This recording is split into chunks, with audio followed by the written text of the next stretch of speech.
I picked up this triple stacker pumpkin with the jack-o'-lantern face, which I think is perfect for Halloween. And all we're going to do to keep this from being permanent is just squish it into the wreath frame like so. Now we have some of these really pretty brown leaves with the acorns, and you can find all sorts of florals, the wire cutter and the wreath frame from nickseasonaldecor.com. And all we're going to do is just snip each stem off individually. And all we have to do is take the pine tips that are on our wreath base and twist them around each set of leaves. These leaves are really lightweight, and once you twist them once, they're really not going anywhere. You could also make these more permanent and secure them with a little bit of hot glue. So there's really no rhyme or reason for my placement, and I think for fall it's going to make it more realistic. And don't worry about going for complete coverage because we do have other products we're going to work in. Now we have the same exact spray in a green, and we're going to just snip off each individual stem.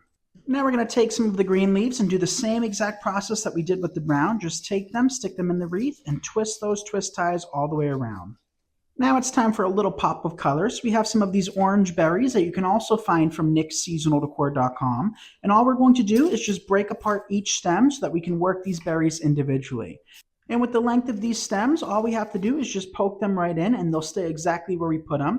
If you're dealing with smaller stems in this, I recommend hot gluing them in place. But with this length, they work perfectly fine, just inserting into the greenery all the way. Now we have another bright orange berry. These are smaller, and all we're going to do with these is we're just going to snip off each stem. And we'll do the same process. We'll work those in and just wrap that evergreen around it. And we're going to wrap up with our final few berries, but you see how now your eye doesn't immediately gravitate towards those bigger orange berries. And now let's hang this up on my door and show you how it turned out. And here is how it looks with the jack-o'-lantern, and I think this is perfect for Halloween, but an easy way to shift this from Halloween once it's over and turn it into something perfect for all fall through Thanksgiving is to actually remove the jack-o'-lantern. Since we didn't permanently secure it, you just have to wedge it out, and then we can switch that for some regular pumpkins. And now we have some pumpkins that you can also find from nickseasonaldecor.com. We have them on stakes, and we're going to just take these pumpkins and stick them right into the wreath.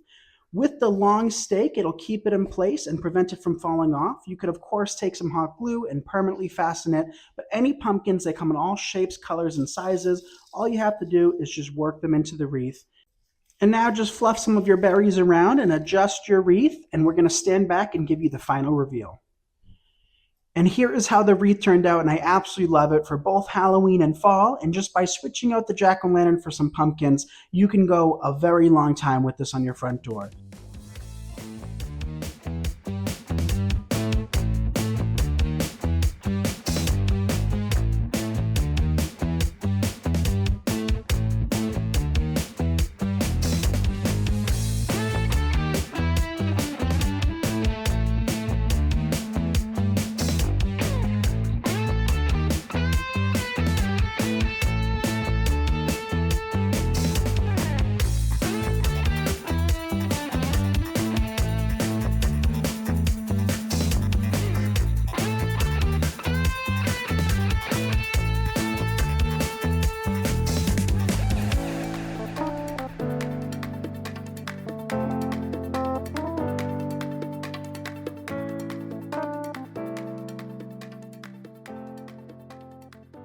I grabbed one of these carvable pumpkins from Michael's. We can take a knife. I like to use serrated. It's a little bit safer in my opinion. There's a seam. So I'm just going to trace that entire seam all the way around and split this pumpkin into two. I'm going to start at the top and poke my knife in.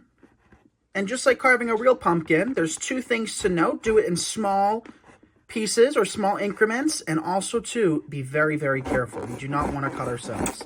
Now that we've cut all the way through the pumpkin, when we let go, it splits into two, which is exactly what we want. Now I have a little brick of leftover styrofoam, and I'm just going to add some hot glue using my glue skillet and a scrap stem right to the top. So I'm just going to take this, and I'm going to place it close towards the stem, and we can build an arrangement right on top of this. Now I have some beautiful sunflowers, and you can find all sorts of flowers, greenery, and ribbon from nickseasonaldecor.com. All I'm going to do is I'm going to snip off each flower individually. I'll just dip the flowers into hot glue and poke them right into the styrofoam. I start with one up top, then we're going to place one on either side, and then our final one will go right in the middle. Now we also have the leaves that came off of those sunflowers. And for these, we can also just snip off and we can use these as filler. And we can just take those and work them right into the styrofoam as well. And after coming back in with just a few of those leaves, it definitely bulked up this design and covered up a lot of that styrofoam. So from here on out, we're not really trying to cover our mechanics. We're more so just trying to accent it with various other flowers and greenery. Before we add anything else, I do want to work in a simple little bow. So all I'm going to do is a bow tie. We're going to create one loop, have one long tail hanging down below, create a second loop, and another long tail down below. Then we're going to take a wire and just secure our little bow tie together. Now we're going to take our bow and place it on one side. Doesn't matter which side, whichever one you prefer. Now I'm just taking some more leftover greenery and just tucking it in. We've already worked those broadleaf sunflower leaves in.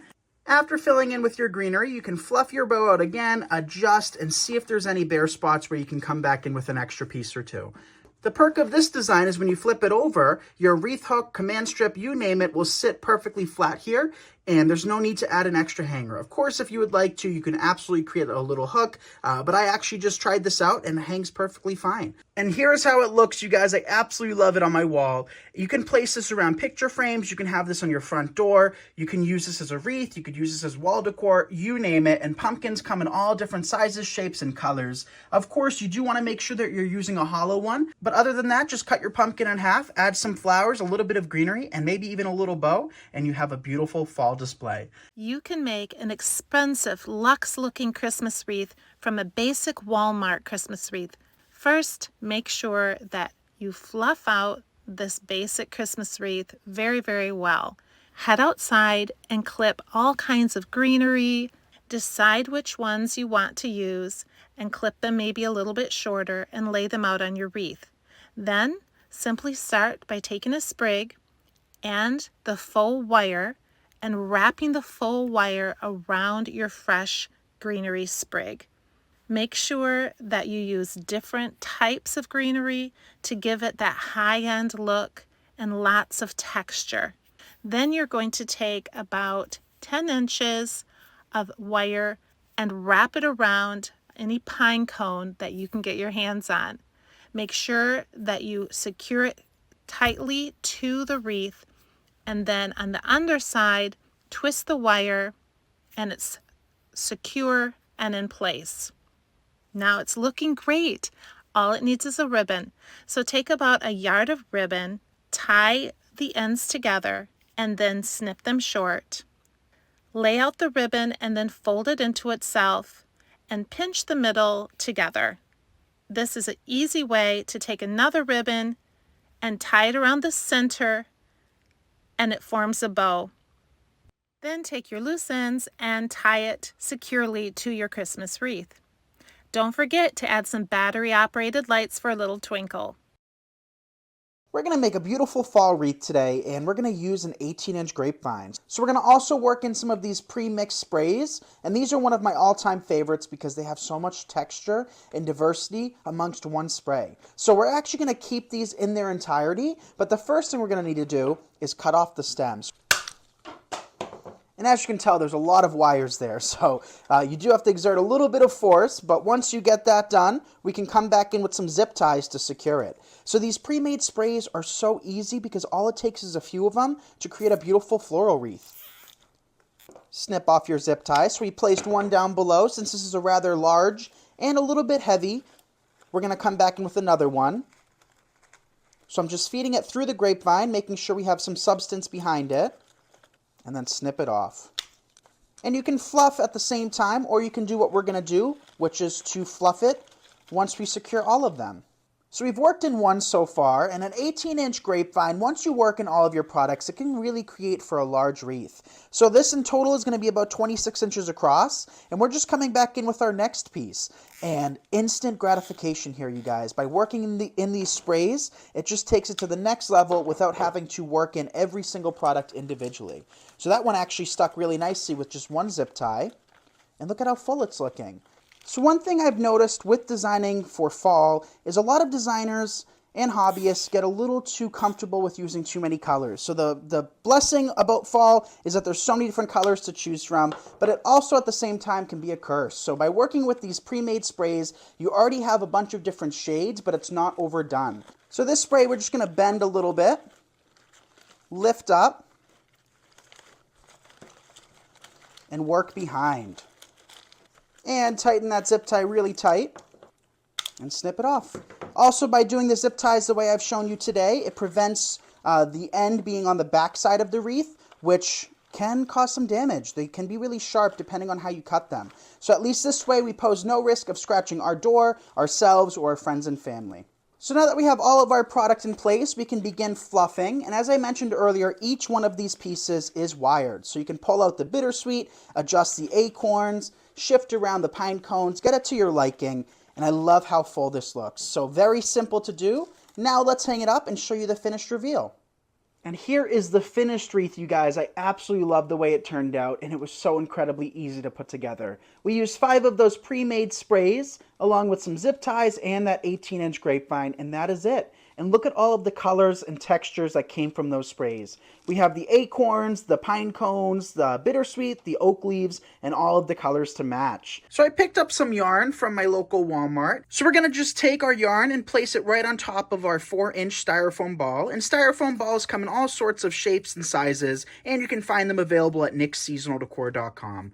Then what we're going to do is we're just going to take that yarn and continue to wrap it all the way around the ball. So periodically you may, decide to work in an extra floral pin or two to really keep it in place, but I'm not really going to go for perfection here. I think these balls are going to look really cool if we kind of go every which way. So let's continue wrapping them. And as you can see, I'm really wrapping mine a whole lot. Now you can take your scissors and snip off the yarn, and I'm just going to take it, I'm going to tuck it underneath. So just kind of lift it back and place it underneath. And then you have a really cute snowball. So let's make a couple more of these and add them to a wreath. So this is going to be the perfect wreath to transition from Christmas all winter long. So here in Massachusetts, we have a really long winter, but with it being yarn and being chunky yarn, I do recommend this being indoor use only, but also with it being yarn, it sticks really easily. So all we're going to do is just lift back these wired pine tips and work them in. So I'm going to have this placed on my wall, so I'm not really worried about these falling off. You could also wire them in, you can hot glue them in, but I like the versatility of keeping them just attached through the use of the pine. That way, if we want to use the space for another design, we absolutely can. And this pine holds these styrofoam balls perfectly. So we have 3 larger ones, and also we made a few smaller ones, and with these we just took smaller styrofoam balls. So the process was the same. We're going to take the 3 larger ones and place them in kind of a triangle formation, and then the smaller ones, we also have 3 of those, and we're just going to place them right next to the larger ones. So there are those. Now let's work in just a few ornaments to bring this wreath to life. So here we just have some really inexpensive plastic ornaments, and all I'm going to do is I'm just going to take them and poke them right in. So you can either take them, keep the tops on, and place them kind of strategically so that the greenery kind of keeps them in place like that, or you can just take them and pop the tops off. By popping the tops off, you can easily insert them into the greenery. So I'm going to keep these in like little clusters near the snowballs.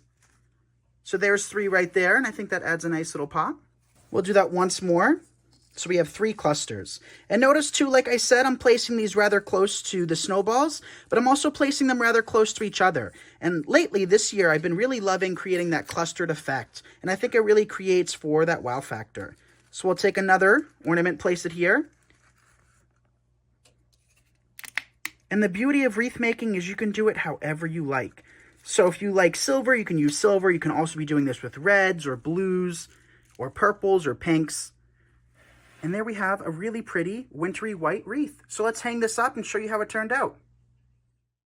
So here's how the wreath turned out, and what an easy and expensive project. We started with the flocked wreath, and we made our own snowballs using styrofoam balls and some really inexpensive yarn from Walmart. Then we came back in with 3 clusters of 3 silver ornaments that you can get from the dollar store or in Walmart as well.